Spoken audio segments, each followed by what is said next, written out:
Hello students, welcome to दक्षिणा ई classroom. आज की क्लास में अपन डिस्कस करने वाले हैं एरिया अंडर कर्व का revision lecture. Basically area under curve में सबसे टफ टास्क होती है ग्राफ को बनाना, है ना। कोई भी अपने को फंक्शन दिया हुआ है, उसका ग्राफ कैसे बनाएंगे। देखो, ग्राफ बनाने के लिए वैसे तो अपने को बहुत सारा नॉलेज चाहिए, पूरा एप्लीकेशन ऑफ डेरिवेटिव, पूरा डेरिवेटिव का कंसेप्ट चाहिए, पूरे फंक्शन के बारे में अपने को आना चाहिए, बट फिर भी कर्व ट्रेसिंग अपने को आना चाहिए। तो कुछ बेसिक फंडे में पहले डिस्कस कर रहा हूं कि कर्व को कैसे बनाएंगे, उसके बाद में अपन आते हैं एरिया अंडर कर्व पे। तो कर्व ट्रेसिंग के सिंपल फंडे होते हैं। इफ, है ना, पहले बात सिमेट्रिक अबाउट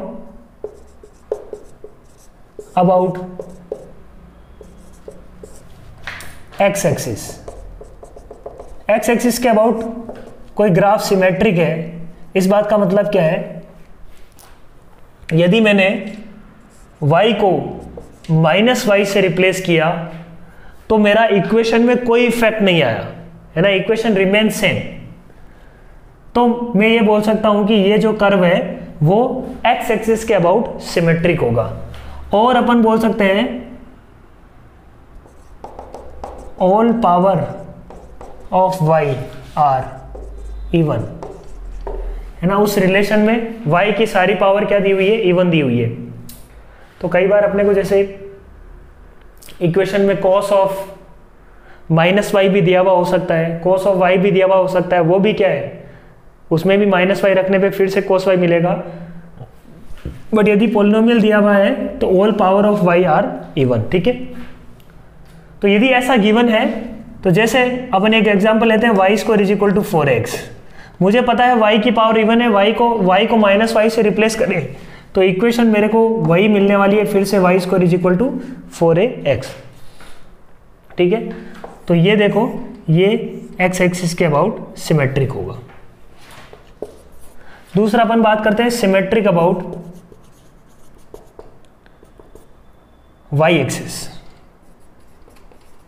तो y एक्सिस के अबाउट सिमेट्रिक होगा। इसका मतलब क्या है, x की जगह -x रखने पे कोई चेंज नहीं आ रहा, है ना। या अपन बोल सकते हैं कि all powers of x are even. जैसे x square is equal to 4ay। तो इस ग्राफ की यदि बात करें तो ये ग्राफ क्या होगा, x एक्सिस के अबाउट y एक्सिस के अबाउट सिमेट्रिक होगा। X square is equal to 4by, ठीक है। तो ये symmetric about x axis and y axis. Next अपन ने बोला कि 1 और 2 दोनों ही है ना, सिमेट्रिक इन ऑल क्वाड्रेंट।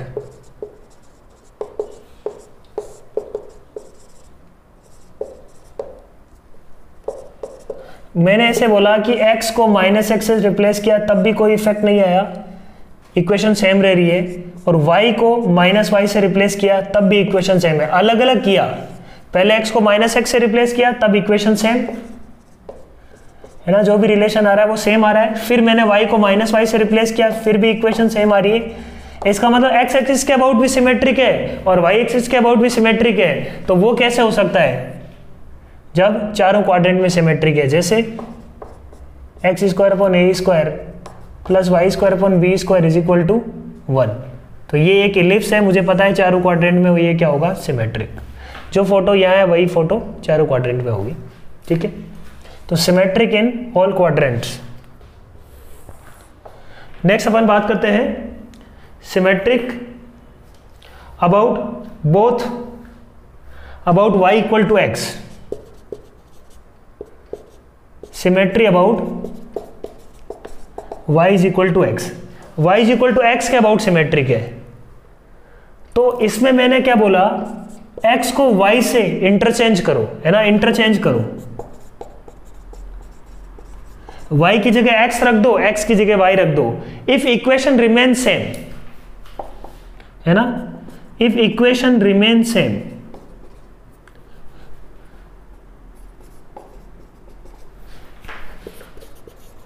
उस केस में अपन क्या बोलेंगे, ये y equal to x line के अबाउट सिमेट्रिक होगा। जैसे एक इक्वेशन में लूँ x cube plus y cube is equal to 3xy। तो इस इक्वेशन की यदि बात करें तो ये इक्वेशन क्या है, symmetric about x and y, दोनों एक्सिसेस के अबाउट क्या होगा, सिमेट्रिक। इसका यदि अपन ग्राफ देखेंगे तो इस टाइप का कुछ आएगा, ऐसा कुछ आएगा। y इक्वल टू एक्स के अबाउट क्या है, ये सिमेट्रिक।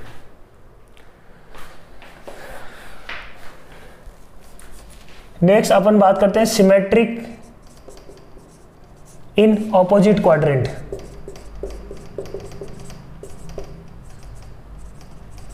तो ऑपोजिट क्वाड्रेंट में क्या होगा, मैंने x को -x से रिप्लेस किया एंड साथ में ही y को -y से रिप्लेस किया। ये दोनों काम एक साथ कर रहे हैं, दोनों x को -x से रिप्लेस कर दिया एंड y को -y से रिप्लेस कर दिया, और इक्वेशन में कोई बदलाव नहीं है, इक्वेशन रिमेन सेम। उस केस में क्या होगा, दैट रिलेशन, उसका जो भी ग्राफ आने वाला है, यदि फर्स्ट क्वाड्रेंट में आ रहा है तो फोर्थ क्वाड्रेंट में वैसा दिखेगा, सॉरी थर्ड क्वाड्रेंट में वैसा दिखेगा, सेकंड क्वाड्रेंट में जैसा आ रहा है वैसा फोर्थ क्वाड्रेंट में दिखेगा। ऑपोजिट क्वाड्रेंट में सिमेट्रिक होगा। जैसे इक्वेशन की बात करें x y equal to c square, तो x y equal to c square का ग्राफ मैंने देखा है, एक्स की जगह -x और y की जगह -y रखा तो कोई फर्क नहीं आ रहा। क्लियर है पॉइंट। तो ये कुछ कर्व ट्रेसिंग में अपने को हेल्प करता है। तो ये छोटी छोटी बातें बट कई बार अपना काम कर जाती है काफी।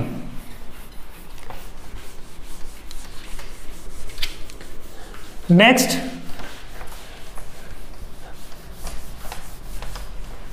कर्व ट्रेसिंग में और क्या क्या चीजें अपने को ध्यान रखनी चाहिए, यहां पे इसके अलावा अपने को क्या करना चाहिए, फाइंड y इक्वल टू 0 रख के, है ना, find points of x for which y equal to 0, है ना, y इक्वल टू 0 डाल दो and find all roots, try to find if you can find. ऐसे ही x को 0 रख दो, फाइंड ऑल y's। उससे अपने को थोड़ा आइडिया लग जाएगा कि ग्राफ कैसे क्या मूव कर रहा है ना, काफी आइडिया लग जाएगा। और अपन क्या क्या लिख सकते हैं, x टेंडिंग टू इंफिनिटी पे y किसको टेंड कर रहा है ना, y की क्या सिचुएशन है, यदि अपन कर पा रहे हैं तो ठीक है। ऐसे ही y यदि प्लस माइनस इंफिनिटी को टेंड करवाते हैं तो x किसको टेंड कर रहा है, उससे भी अपने को आइडिया लगेगा काफी कुछ। ये बेसिकली काइंड ऑफ अपन एजम्पटोड निकालने की कोशिश कर रहे हैं। तो देखो यहां पे क्या निकालना है, वर्टिकल एजम्पटोड और हॉरिजॉन्टल एजम्पटोड। तो सबसे पहले अपन बात करते हैं वर्टिकल एजम्पटोड कैसे निकाली जाती है। तो कोई भी कर्व में वर्टिकल एजम्पटोड अपन कैसे निकालते हैं, यहां पे क्या करो, हाईएस्ट पावर ऑफ y जो दिख रहा है अपने को उसका कोफिशिएंट 0 कर दो।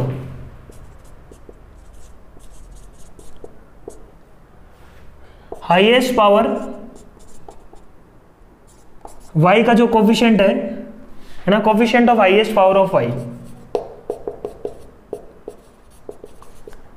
Coefficient of highest power of y equal to 0 किया तो वहां से कुछ रिलेशन मिलेगा। जैसे अपन बात करते हैं x minus 3 into y equal to 0, y equal to मान लो 4। तो इस इक्वेशन में हाईएस्ट पावर ऑफ y क्या है, y की पावर 1, इसका कोफिशिएंट क्या है x माइनस 3। इसको जैसे 0 करेंगे तो x इक्वल टू 0, यहाँ पे x इक्वल टू 3 इसका क्या आएगा, वर्टिकल एजम्पटोड। ठीक है। ऐसे ही हॉरिजॉन्टल एजम्पटोड निकालने के लिए अपन क्या करते हैं, हॉरिजॉन्टल एजम्पटोड निकालने के लिए highest power coefficient of x को अपन क्या कर देंगे बच्चों, 0। जैसे यहाँ पे हाईएस्ट पावर ऑफ x क्या दिख रहा है मेरे को, x का पावर क्या दिख रहा है, 1 हाईएस्ट है, x का कोफिशिएंट क्या दिख रहा है, y। इसका मतलब y इक्वल टू 0 जो मिलेगा दैट विल बी हॉरिजॉन्टल एजम्पटोड। इसका कर्व भी अपन बनाते हैं तो कैसा कर्व आएगा, देखो x इक्वल टू 3 एक लाइन और y इक्वल टू 0 ये लाइन। तो इसका ग्राफ ऐसा कुछ आने वाला है। ठीक है। तो ये कुछ सिंपल बातें हैं जो अपन ध्यान रखेंगे ड्यूरिंग कर्व ट्रेसिंग। उसके बाद अपन बात करते हैं कि मान लो अपन ने ग्राफ बना लिया है ना, और भी बाकी तरीकों से मान लो अपन ने ग्राफ बना लिया। ग्राफ बनाने के बाद एरिया की बात कैसे करते हैं, एरिया अंडर कर्व।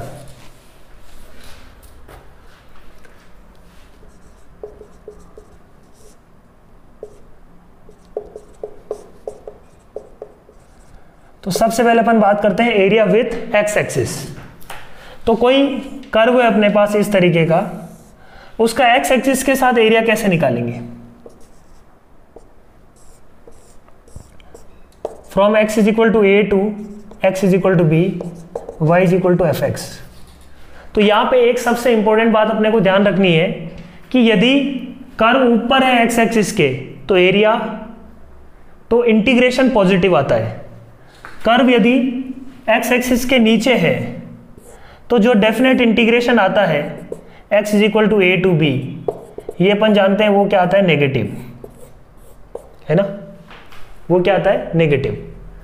तो हमेशा अपने को ये ध्यान रखना है कि जब भी एरिया निकाल रहे हो तो हमेशा integration of y upper curve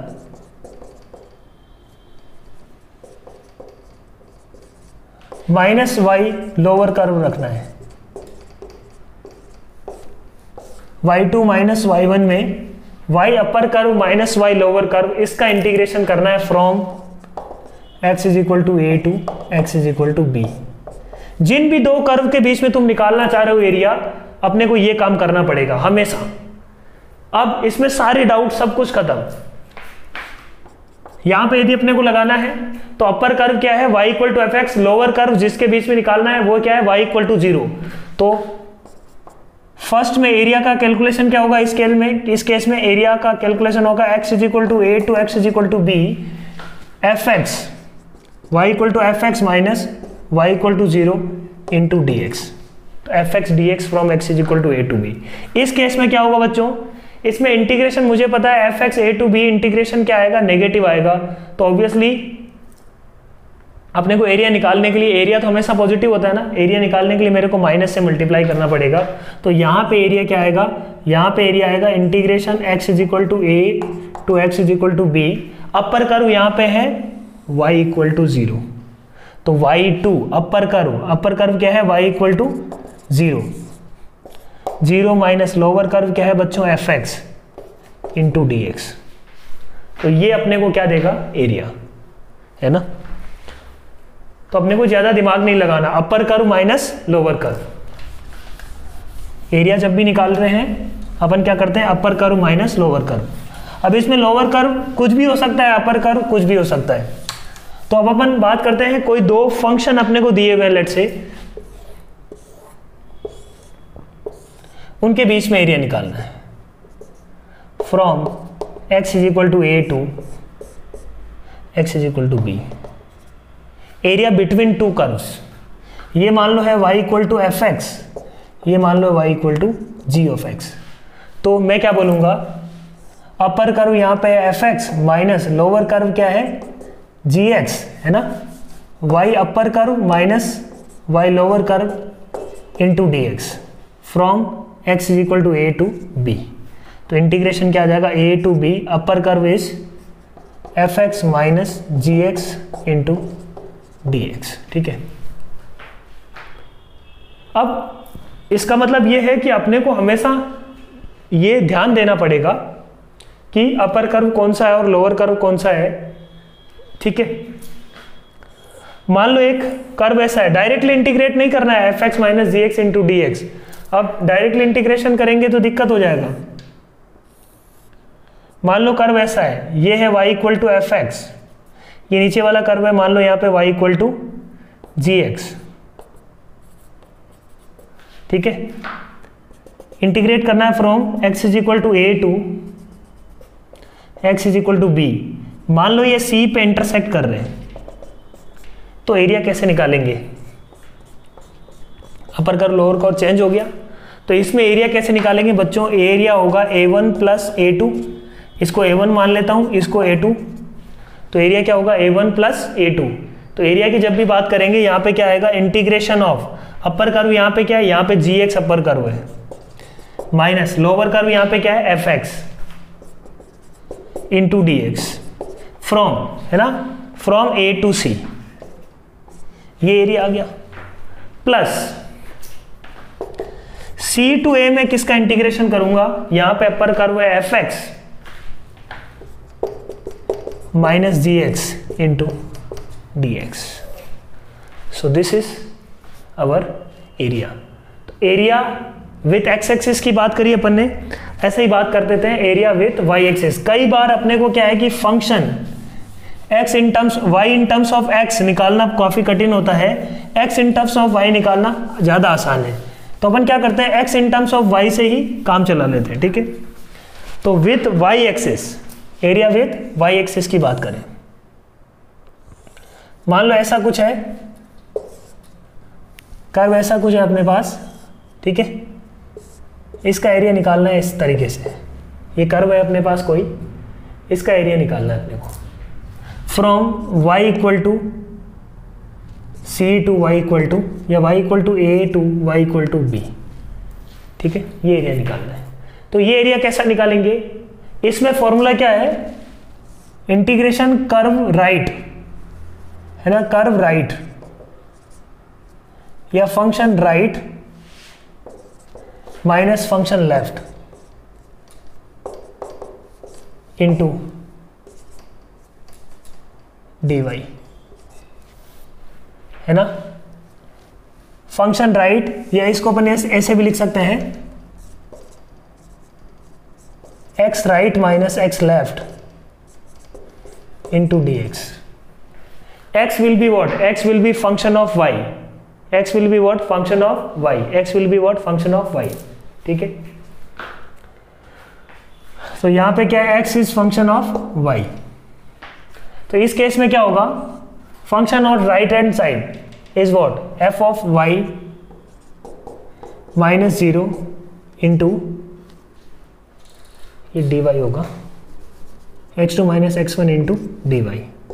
तो यहां पे इंटीग्रेशन क्या होगा, y के रेस्पेक्ट में इंटीग्रेशन होगा, यहां पे इंटीग्रेशन किसके रेस्पेक्ट में होगा, y के रेस्पेक्ट में होगा। तो ये क्या आ जाएगा, from y is equal to a to y equal to b, this is area. अब अपन मान लो यहां पे भी ऐसे ही दो कर्व गिवन होते इस तरीके से, उनके बीच में एरिया निकालना होता, तब भी यही काम करते हैं, ये मान लो f ऑफ y है, ये मान लो g ऑफ y है, तब एरिया क्या होता, area will be equal to a to b f of y minus g of y into d of y, है ना। ये है x is equal to f of y, ये x is equal to g of y, तो x right minus x left into d y, तो ये area exact अपने को मिलने वाला है। नेक्स्ट अपन बात करते हैं, इस तरीके से मान लो पीछे की साइड में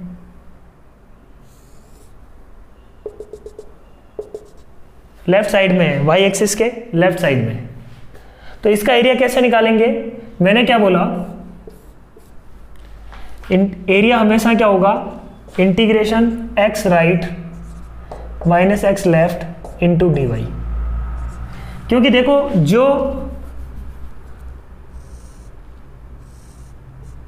जो स्लिट बनने वाली है, वो स्लिट क्या बनने वाली है, x right minus x left, x right minus x left क्या होगा यहां पे, positive, x right minus x left क्या होगा, पॉजिटिव।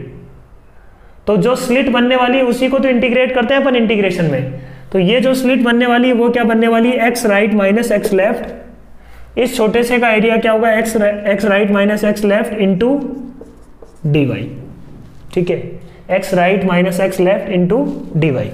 तो यहाँ पे एरिया क्या मिलने वाला है, x राइट यहाँ पे क्या है, x राइट क्या है, x equal to 0 minus x left क्या है, यहाँ पे मान लो y equal to f x है, ये sorry x is equal to f of y, ये है, तो ये हो जाएगा f of y into d y. तो मैं ये बोल सकता हूँ कि x एक्सिस के इधर का एरिया नेगेटिव आएगा इसमें, है ना, y एक्सिस के लेफ्ट साइड का एरिया क्या आएगा, नेगेटिव, y एक्सिस के राइट साइड का एरिया क्या आएगा, पॉजिटिव, ठीक है। मतलब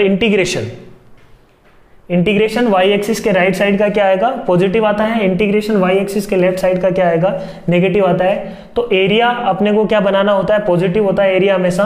तो मैंने इस तरीके से इसका इंटीग्रेशन किया। ऐसे अपन बोलते हैं कि यहाँ पे भी मान लो दो कर्व इंटरसेक्ट कर रहे हैं इस तरीके से, तो ये मान लो g ऑफ y है, ये मान लो f ऑफ y है, ये a है, ये b है, ये c है।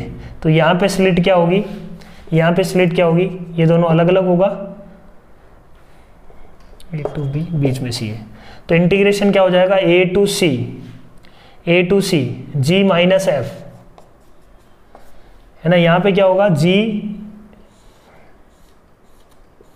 ये क्या f है, तो राइट हैंड साइड में f है, f माइनस ये क्या है अपने पास कर्व g, तो f माइनस g। यहाँ पे क्या हो जाएगा, c टू b में इंटीग्रेशन, ये क्या है g है, ये क्या है f है, g minus f into d y. तो इस तरीके से अपन इंटीग्रेट करेंगे। तो एक छोटा सा अपन एग्जाम्पल लेते हैं, उसकी हेल्प से चीज़ों को समझते हैं, ठीक है।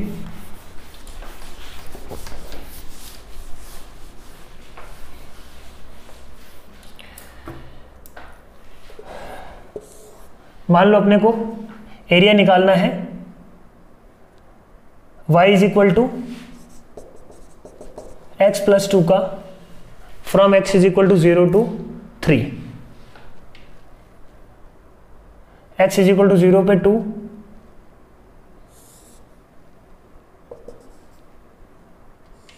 एरिया निकालना है from x is equal to 0 to x is equal to 3।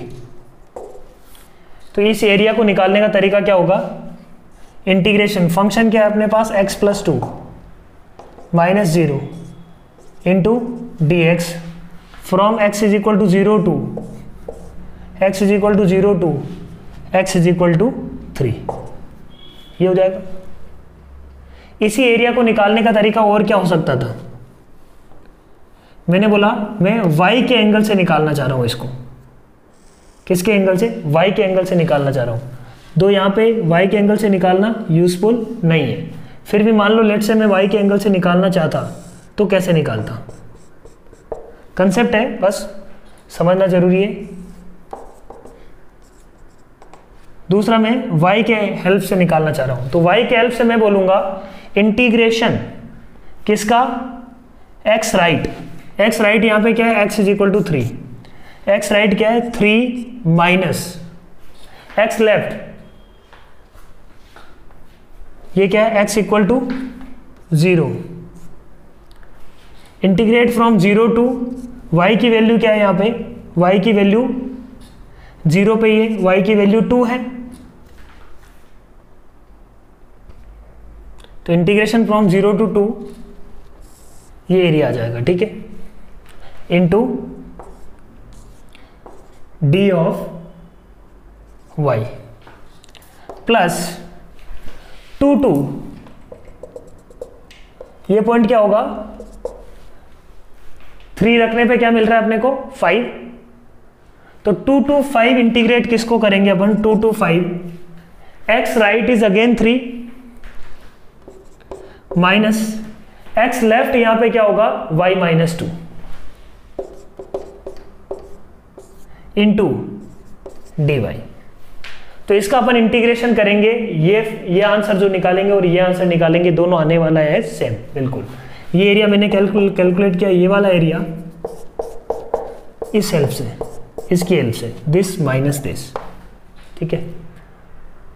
तो कई बार प्रॉब्लम्स में क्या होता है, x is equal to g of y निकालना ज़्यादा आसान होता है as compare to y is equal to f of x निकालने के, तो इसलिए अपन y एक्सिस के साथ भी इंटीग्रेशन करके एरिया निकालते हैं, ठीक है।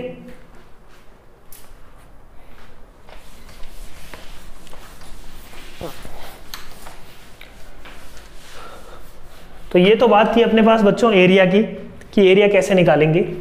कुछ इंपॉर्टेंट कंसेप्ट अपन डिस्कस करने चाह रहे हैं, कुछ points to remember.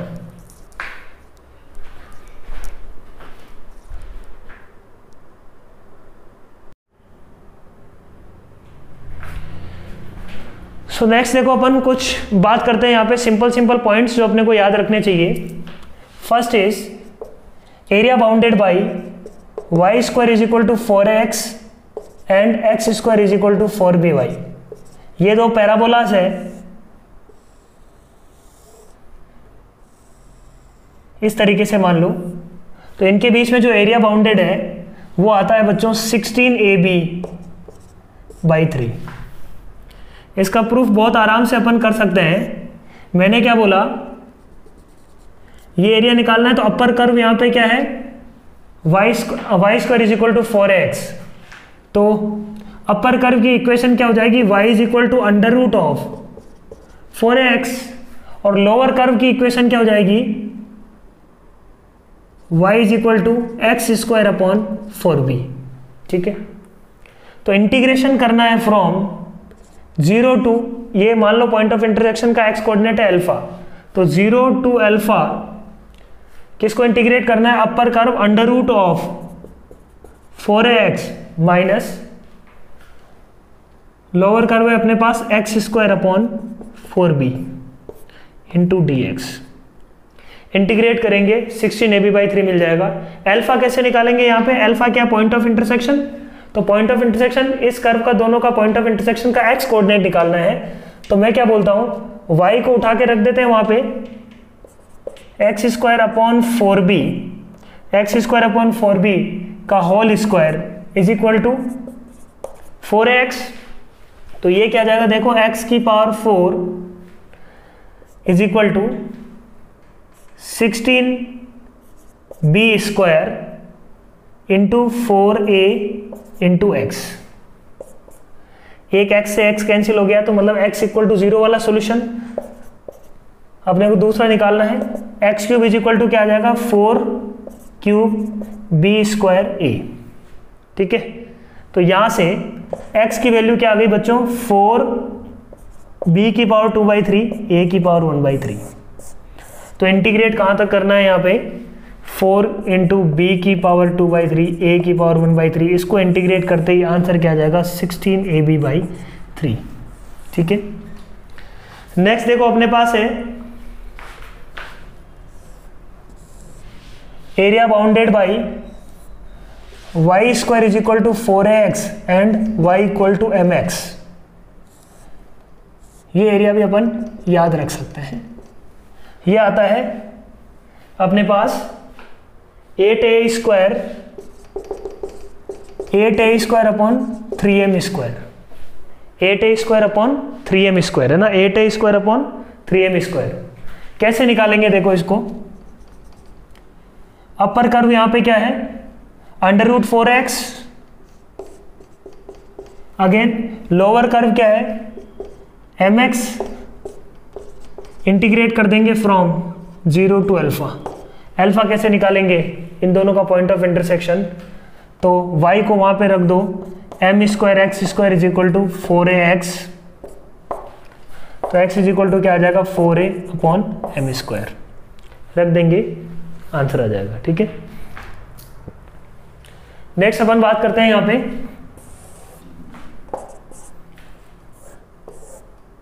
Area of N ellipse. तो इलिप्स का एरिया क्या होता है बच्चों, पाई ए बी है ना। सर्किल में क्या होगा, ए ए इक्वल हो जाएगा तो पाई आर स्क्वायर आंसर आ जाएगा, है ना। इलिप्स का एरिया क्या होता है, area of ellipse is pi into a into b. A यहाँ पे क्या है, यहाँ से यहाँ तक की डिस्टेंस ए, यहाँ से यहाँ तक की डिस्टेंस क्या है बी। तो एरिया इसका पूरा एरिया आ रहा है, फुल एरिया है ना, ये पूरा एरिया आता है पाई ए बी। ठीक है, तो ये 2-3 बातें अपने को याद रखनी चाहिए।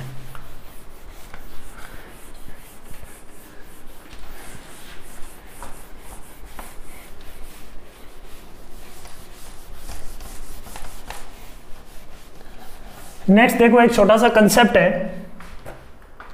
क्या बोलते हैं अपन, वेरिएबल एरिया। वेरिएबल एरिया का कंसेप्ट, कोई कर्व है अपने पास, मोनोटोनिक कर्व है, उसमें x is equal to a, x is equal to b and y is equal to f of c. ये पॉइंट है सी।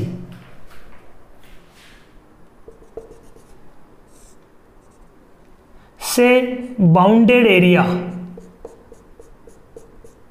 मिनिमम कब होगा? सी यहां पे क्या है? वेरिएबल। समझ में आ रही है बात? एफ क्या है यहां पे? F of x is monotonic function, मतलब या तो इंक्रीज कर रहा है या डिक्रीज कर रहा है, monotonic function in interval a to b. ठीक है, ए टू बी में ये मोनोटोनिक फंक्शन है एफ ऑफ एक्स, तो ये एरिया मिनिमम कब होगा? ये जो एरिया अपन A1 A2 की बात करें, A1 प्लस A2 मिनिमम कब होगा? तो ये एक सिंपल सा कंसेप्ट है। A1 प्लस A2 मिनिमम होता है when C is equal to A plus B by 2। जब एवरेज लेंगे तब ये मिनिमम आता है always, if f of x is monotonic. तो इसका प्रूफ कर लेते हैं अपन। देखो एरिया होगा क्या यहां पे? एरिया क्या होगा? F of c minus f of x integration from a to c, है ना? F of c minus f of x integration from a to c plus c to b f of x minus f of c minus f of c. यहां पे सी variable है, ध्यान दो, यहां पे क्या है? सी वेरिएबल है। सी वेरी कर सकता है, कहने का मतलब सी यहां पे क्या है? कुछ भी हो सकता है। अपने को क्या निकालना है? The value of c at which this integration is minimum. ठीक है, तो ये मान लो आ रहा है टोटल एरिया। ठीक है, तो मैंने क्या बोला? इसका एरिया को कैलकुलेट करता हूं। ये क्या आएगा? ये एफ ऑफ सी एक्स के रेस्पेक्ट में इंटीग्रेशन हो रहा है, तो एफ ऑफ सी तो एक तरीके से कांस्टेंट है, तो ये आ जाएगा f of c into c minus a. इसका इंटीग्रेशन आ जाएगा f of c into x minus f of x d x into from a to c, plus यहां से क्या आएगा? Integration c to b f of x d x minus time f of c into b minus c. ये आ गया। F of सी को एक साथ कर देते हैं। एफ ऑफ सी को एक साथ किया तो ये आ जाएगा 2c minus a plus B.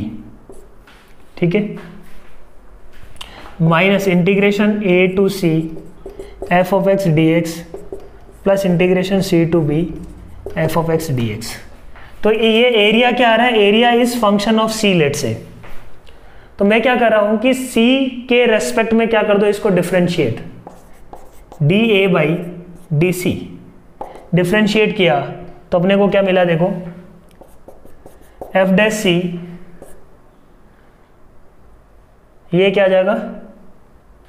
F dash c into 2c minus a plus B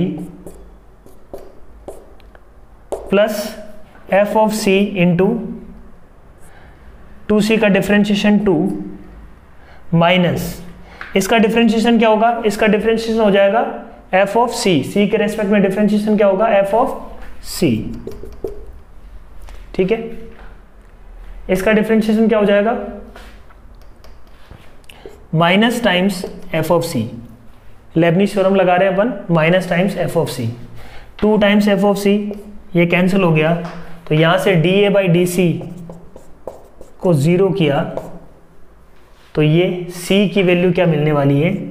c is equal to a plus b by 2। तो अपन बोलेंगे कि d a by d c equal to 0। तो ये जो पॉइंट होगा यहाँ पे, ये मिनिमा वाला पॉइंट आएगा। ठीक है, तो ये बीच में कहीं एग्जिस्ट करेगा, उस पॉइंट के कोरस्पॉन्डिंग यहाँ पे मिनिमा होगा। मिनिमा ही होगा क्योंकि यदि जैसे अपन ऊपर बढ़ेंगे तो एरिया क्या करेगा? इंक्रीज करना शुरू करेगा, है ना? इधर आएंगे तो भी एरिया इंक्रीज करना शुरू करेगा। तो this will be the point of minima for this. So ये अपन ध्यान रख सकते हैं यहाँ पे।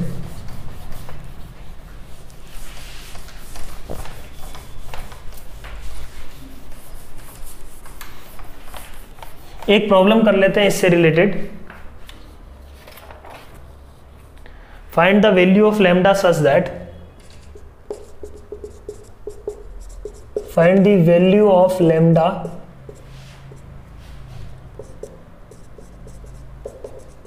such that area bounded by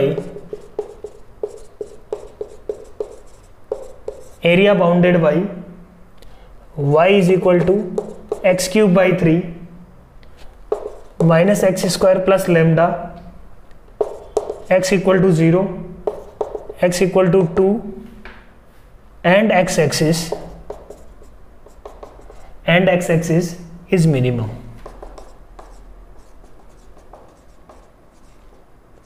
है ना। तो ये क्या बोल रहा है, इन तीनों कर्व से x एक्सिस के साथ जो एरिया बन रहा है वो मिनिमम है। तो देखो ग्राफिकली एक बार y डैश करते हैं, y डैश क्या होगा, एक्स स्क्वायर माइनस 2x। तो इसका ग्राफ यदि बनाना चाहूँ मैं 0 to 2 में, 0 to 2 में देखो डिक्रीजिंग फंक्शन है, मोनोटोनिक फंक्शन है 0 to 2 में, 0 to 2 में डिक्रीजिंग फंक्शन है, मतलब ये मोनोटोनिक फंक्शन हुआ। तो ऐसा कुछ है यहाँ पे f ऑफ 0 अपन ने रखा तो लैम्डा मिल गया, है ना। पॉजिटिव टू नेगेटिव आ रहा है, ये पॉजिटिव टू नेगेटिव मतलब इंक्रीज करके डिक्रीज किया, डिक्रीज करके इंक्रीज किया, यहाँ पे मैक्सिमा होगा, यहाँ पे मिनिमा होगा। तो यहाँ पे ऐसा कुछ मैक्सिमा रहा होगा और f ऑफ 2 लेट से ऐसा कुछ रहा होगा। तो कौन कौन से कर्व है, this curve x is equal to 0, x is equal to 2 and x axis से बनने वाला जो एरिया है वो क्या होना चाहिए, मिनिमम। कौन से एरिया की बात कर रहा है ये एरिया मिनिमम कब होगा, तो अपन बोलेंगे कि ये एरिया मिनिमम कब होगा, when x axis divides this curve at mid point of 0 and 2, है ना। ये c क्या होना चाहिए, 0 + 2/2, c क्या होना चाहिए 0 + 2/2, मतलब c इज इक्वल टू क्या आ गया बच्चों 1। तो ये जो अपन ने कंसेप्ट पढ़ा था उसका डायरेक्ट एप्लीकेशन आ गया। अदरवाइज ये प्रॉब्लम थोड़ा सा रिलेटिवली अपने को करने में, है ना, लेंथी जाएगा, बट यहाँ से अपने को थोड़ा सा फास्ट बन जाएगा। c इज इक्वल टू आ गया 1, इसका मतलब 1,0 इस कर्व को सेटिस्फाई करता है ना। 1,0 ये पॉइंट है, एक ऐसा पॉइंट जो 1,0 इसको सेटिस्फाई कर रहा है, तो इसका मतलब वो कर्व को सेटिस्फाई कर रहा है। तो 1 रखने पे 0 आना चाहिए, यहाँ से लैम्डा मिल जाएगा 1/3 - 1 + लैम्डा। तो लैम्डा की वैल्यू क्या आ गई बच्चों 2/3। तो ये एक ऐसा एग्जाम्पल इसके ऊपर था, इसके ऊपर बहुत सारे वेरिएशन से क्वेश्चन बन सकते हैं यहाँ पे, है ना।